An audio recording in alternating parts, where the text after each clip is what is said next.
Hey guys, welcome back to my channel Najnin Vlogs. তো আপোনালোকে কেনেকৈ আছে আশা কৰিছো ভালে আছে আৰু আলহামদুলিল্লাহ ময়ো ভালে আছো। তো আৰু গোটেই দিনটো কি কৰো সেইখিনি লৈ আজিৰ ভিডিওটো সজাই আনিছো। আশা কৰিছো ভালে লাগিব আৰু যদি ভাল লাগে কোনোবাই যদি নতুন আছে তো প্লিজ চেনেলটো সাবস্ক্রাইব কৰিব আৰু কোনোবাই যদি ফেসবুক পেজত চাই আছে তো পেজটো ফলো কৰি দিব। তো এই যে ৰাতিপুৱাৰ পৰা আৰম্ভ হৈ গ'ল মানে গোটেই দিনটোৰ কাম কাজ আৰু গোটেই দিনটো কি কৰোঁ নকৰোঁ সকলোখিনি লৈ মানে ব্লগটো। আৰু জিশান আজি স্কুলত যোৱা নাই যিহেতু সানডে তো ঘৰতে আছে আৰু জিশানৰ কেইদিনমান ধৰি মানে এক্সাম হৈ আছে ইউনিট টেষ্ট। তো এক্সাম এনেকৈ দি আছে আৰু কি কম স্কুলত গৈ বমি কৰে আৰু বমি কৰি এক্সাম দিয়ে নহ'লে এক্সাম কৰি মানে বমি কৰে এনেকুৱা অৱস্থা। আগতে গৈ মানে স্কুলৰ পৰা লৈ আহিব লাগে এনেকুৱা হৈ আছে। তো বহুত ডক্টৰ বহুত কিবা কিবি দেখুৱালোঁ কোনে ধৰিব পৰা নাই যে ঘৰত থাকিলে বমি নকৰে স্কুলত গ'লেও বমি কৰে। সেইটো আৰু কি প্ৰব্লেম হ'লে মানে ডক্টৰেও ধৰিব পৰা নাই যে স্কুলত গ'লে কিয় বমি কৰে ঘৰত নকৰে। তো কেনেকৈ ধৰিব ডক্টৰেও এইটো মানে বুজি পোৱা নাই, আমিও বুজি নাপাওঁ এনেকুৱা কি হ'ল মানে ঘৰত আৰু ঘৰত বমি নকৰে সি, কিন্তু এই যে দুদিন যদি মানে হলিডে থাকে স্কুল বন্ধ থাকে ঘৰত থাকিলে একেবাৰে বমি টমি নাই আৰু গোটেই দিনটো খাই থাকিব কিন্তু তথাপিও বমি নাই আৰু স্কুলত গ'লে বমি কৰে। তো আমি ভাবি আছোঁ যে স্কুলত গ'লে হয়তো বেছি মানে ৰাতিপুৱা উঠিব লাগে, সোনকালে উঠিব লাগে ৰাতিপুৱা আৰু মানে চাব ৰাতিপুৱা যদি জলদি উঠা যায় গেছটো কিন্তু হৈ যায়, গেছ হয়। তো তাৰ কাৰণেও হয়তো হ'ব পাৰে। জিশানৰ স্কুল থাকিলে কি হয় 7টাতে উঠিব লাগে আৰু যদি স্কুল নাথাকে 8টা বা 9টা এনেকুৱা উঠি আকৌ লাহে ধীৰে খাব লাগে, খায় আৰু গোটেই দিনটো খায়ে থাকে তথাপিও বমি নকৰে। তো এইটো এটা প্ৰব্লেম মই ভাবি আছোঁ আৰু কোনো প্ৰব্লেমে মই মানে চোৱা নাই। ডক্টৰকো দেখুৱালোঁ, ডক্টৰে ক'লে হয়তো গেছ হ'ব আৰু মানে নহ'লে এলাৰ্জি টাইপ হৈ গৈছে এইটো বমিটো আৰু একোৱে নহয়, ভিতৰত কোনো প্ৰব্লেমে নাই যিহেতু ছ'ন'গ্ৰাফি কৰা হৈছে। তো মই এতিয়া ভাবি আছোঁ যে এইটোৰ কাৰণে হয়তো হৈ আছে মানে ৰাতিপুৱা জলদি উঠাৰ কাৰণে এইটো মানে হৈ আছে। কাৰণ ৰাতিপুৱা চাব কিছুমান ল'ৰা ছোৱালী আছে টোপনিৰ পৰা উঠি একোৱে খাব নাচায় মানে 10টা 11টালৈকে কিছু মানে একো খোৱা বস্তু খাব নাচায়। তো জিশানৰ তেনেকুৱা ৰাতিপুৱা একো বস্তু খাব নাচায়, কিন্তু টিফিনো যিহেতু মই এতিয়া নিদিওঁ তো তাৰ কাৰণে একেবাৰে খালী পেটত দি পঠিয়াও মোৰ মানে ভাল নালাগে। দিছিলোঁ এদিন মানে একেবাৰে খালী পেটত দি দিছিলোঁ। তো অহাৰ পিছত চাইছোঁ একেবাৰে অৱস্থা বেয়া হৈ গৈছে, নাৰ্ভাছ হৈ গৈছে, বহুত বেয়া লাগিছে। আৰু এতিয়া আৰু কি কৰিম মানে খুৱাই দিও লাভ নাই যিহেতু খুৱাই মানে খাই বৈ গৈও মানে বমি কৰি দিয়ে। তো ইমান কষ্ট ন সংসাৰ এখনত ইমান কি কওঁ আৰু। তো ঘৰখন একেবাৰে পৰিষ্কাৰ কৰি থৈ পাকঘৰত আহিলোঁ আৰু আজি মানে মাছ নাছিল তো আনিলে দাদাই মাছ, চালে আপোনালোকে টেঙেনা মাছ আৰু মিছা মাছ আনিছে। আৰু জিশানৰ স্কুল বন্ধ যিহেতু ঘৰতে পঢ়ি আছে জিশানে যে মানে এক্সাম আছে কালি, তো তাৰ কাৰণে পঢ়াত বহাই দিছোঁ আৰু মাছ দি মানে চব্জি বনাই আছোঁ, ভোল দি আলু দি। তো চব্জি বনাই আছোঁ আৰু ঈদ আহিয়ে গ'ল কাৰণে মই এতিয়া ৰুম তেনেকৈ মানে পৰিষ্কাৰ নকৰোঁ, একেবাৰে চিকচিকাকৈ পৰিষ্কাৰ নকৰোঁ যিহেতু মানে ঈদ আহি আছে, ঈদত কৰিবই লাগিব আকৌ ভালকৈ। তো তাৰ কাৰণে মানে যেনেকৈ মানে থাকিব পাওঁ তেনেকেই কৰি আছোঁ আৰু ভালো নালাগে জিশানৰ কাৰণে বমি কৰি থাকে, এইটো লৈ এটা মানে মোৰ অশান্তি। স্কুলত ইমান ধুনীয়াকৈ পঢ়া শুনা কৰে মানে মিছে ফোন কৰি কয় মানে মেছেজ দিয়ে মোক যে Zeeshan is brilliant student, Zeeshan বহুত গুড বয় মানে বহুত ভাল পঢ়া শুনাত, বহুত ধুনীয়াকৈ পঢ়ে আৰু ময়ো জানো জিশান বহুত ধুনীয়াকৈ পঢ়ে। তাৰ কাৰণে হয়তো নাৰ্চাৰীত 1 পজিশ্যনত আছিল আৰু 100% পাইছিল সকলো ছাবজেক্টতে আৰু মই বহুত ধুনীয়াকৈ পঢ়াওঁ। কিন্তু এই বমিৰ কাৰণে বহুত প্ৰব্লেম হৈ আছে মানে মোৰ মনত এটা অশান্তি যে ইমান ধুনীয়াকৈ ইমান কষ্টকৈ পঢ়াওঁ কিন্তু স্কুলত গৈ যদি ইমান বমি কৰে প্ৰত্যেক দিনে আৰু মিছ আণ্টি এইবিলাকে মানে এওঁলোকে বেয়া পাব ন, কিমান দিন আৰু কৰিব। তো সেইটোৰ কাৰণে বহুত বেয়া লাগি আছে। ডক্টৰকো দেখুৱালোঁ ডক্টৰেও মানে ধৰিব নোৱাৰিলে কি হৈছে আৰু এনে এলাৰ্জি টাইপ বুলি কৈ দিলে আৰু ইয়াৰ ওপৰতে আৰু কি আছে কওক। এতিয়া মানে সংসাৰৰ মায়াত পৰি কিমান কথা যে মনত পৰে কি ক'ম। মানে এই যে ল'ৰা ছোৱালীক লৈ বহুত কথা কেতিয়াবা মনত পৰে যে আমাৰ ল'ৰাটোক বা জিশানক লৈ মই কিমান মানে চিন্তিত এতিয়া ন। কিন্তু আমি ছোৱালী থাকাতে আমি যেতিয়া সৰু আছিলোঁ তেতিয়া হয়তো আমাৰ মাক বাপেকেও এনেকৈ চিন্তা কৰিছিল, টেনশ্যন কৰিছিল। এতিয়া সেই মাক বাপেকৰ কথা মনত পৰে আৰু মা দেউতাৰ কথা এতিয়া মনত পৰি বহুত বেয়া লাগে যে মা দেউতা আমাকো এনেকৈ মানুহ কৰিছে এদিন। আগত কিন্তু এইবিলাক বুজা নাছিল, এইবিলাক ফিলিং নাছিল, কিন্তু এতিয়া এইবিলাক কথা বুজি পাওঁ, এইবিলাক মনত বহুত আহে ন। আৰু আমাৰ ছোৱালী মানুহ চাওক মানে বাপেকৰ ঘৰত এৰি মানে হাজবেণ্ডৰ ঘৰত আহি কিমান কাম বন কৰি থাকোঁ ন গোটেই দিনটো।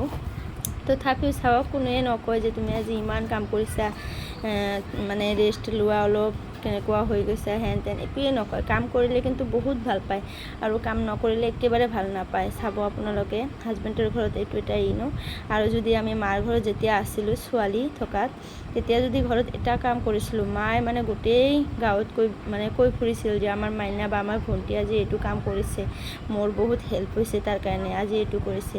তো এতিয়া সেইবিলাক কথা মনত পৰে বহুত।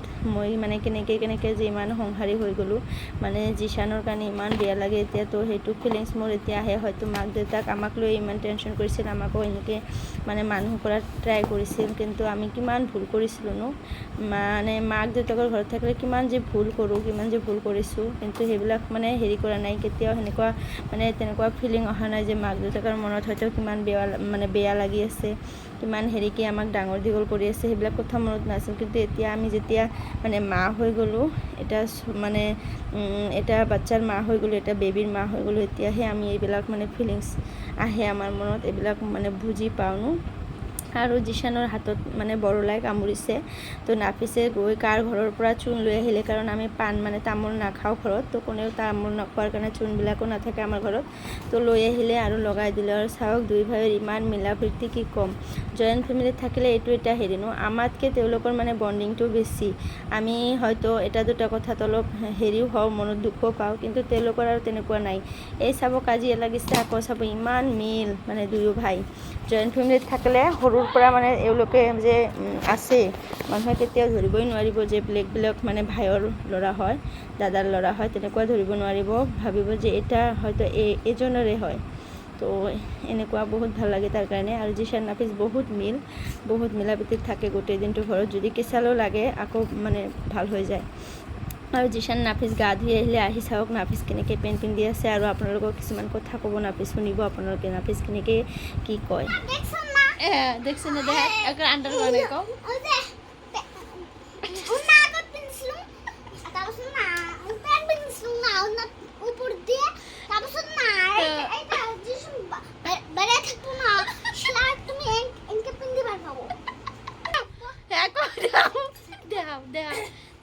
हेलो बेबी चैन भी नहीं है देखो पर बांग्ला हिंदी देखो हाँ देखो चेन्नई देखो चैन ही नहीं है फट नहीं सकता देखा फट তো এতিয়া জিশান আৰু নাফিছক ভাত খাবলৈ দিলোঁ। আৰু জিশান কিন্তু মোবাইল চাই ভাত খায়।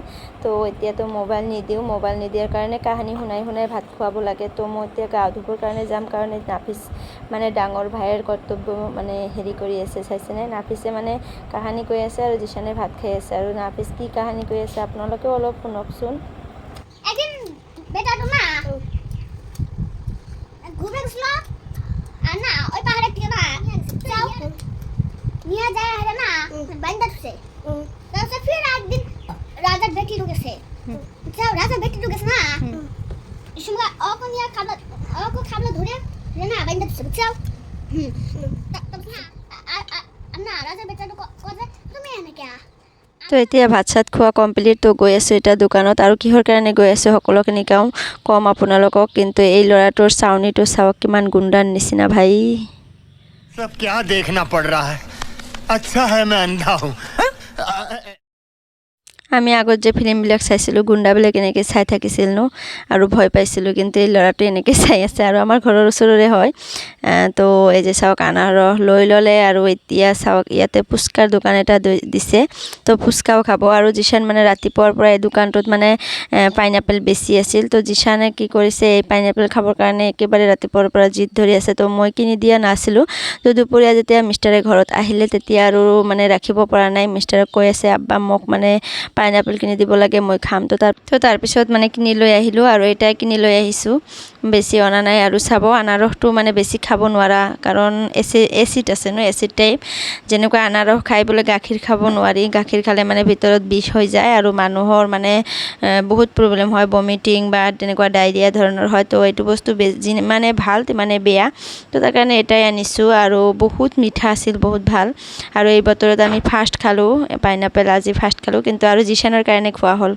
তো তো বাহিৰত চাওক পৰিবেশটো কেনেকুৱা হৈ আছে অলপ অলপ মানে বৰষুণ দিব এনেকুৱা মানে বতৰটো একেবাৰে এন্ধাৰ বৰষুণ পৰি আছে যিহেতু এতিয়া তো কাপোৰখিনি ঘৰত দিছিলো আকৌ বাহিৰত ওলাই দিলো আৰু কেইটামান শুকাইছিল লৈ আহিলো তো ইমান দিন ইমান গৰম দি আছিল সকলোৱে কৈ আছিল অলপ বৰষুণ দিলে ভাল লাগিব ন শান্তি পাম তো এতিয়া আকৌ যেতিয়া মানে বৰষুণ দিলে এতিয়া আকৌ এনেকুৱা লাগে যে বৰষুণটো বন্ধ হৈ আকৌ ৰ'দটো উঠিলে ভাল হ'ব কাৰণ এই যে অৱস্থা বেয়া হৈ গৈছে আমাৰ কাপোৰ কানি ঘৰত লৈ আহো আকৌ বাহিৰত ওলাই দিওঁ বাহিৰত ওলাই দিয়াৰ লগে লগে বৰষুণ আহে আকৌ লৈ আহো ঘৰত তো এনেকেই গৈ আছে দিনটো কিন্তু ইমান দিন যে ৰ'দ আছিল তো একেবাৰে কাপোৰ শুকুৱাতে 1 ঘণ্টাও লগা নাছিল মানুহ কাটি দিলে মানুহ মানে 5 মিনিটত শুকাই যাব এনেকুৱা ৰ'দ আছিল তো এতিয়া আকৌ মানে বেয়া হৈ গ'ল এই যে তুলিব লাগে দিব লাগে এইটো আকৌ ভাল নালাগে আৰু বৰষুণ পৰি থাকিলে ঘৰখন মানে সকলো বস্তু লেতেৰা লেতেৰা লাগে ন বেয়া লাগে তো এতিয়া জিশান টোপনি যাব তাৰ কাৰণে শুই পৰিলে আৰু ভিডিও নকৰো নহলে বহুত লং হৈ যাব তো আজিৰ কাৰণে ইমানেই গাইজ যদি ভাল লাগে লাইক কমেন্ট শেয়াৰ কৰিব বাই আল্লাহ হাফিজ সকলোৱে সুস্থ থাকিব ভাল থাকিব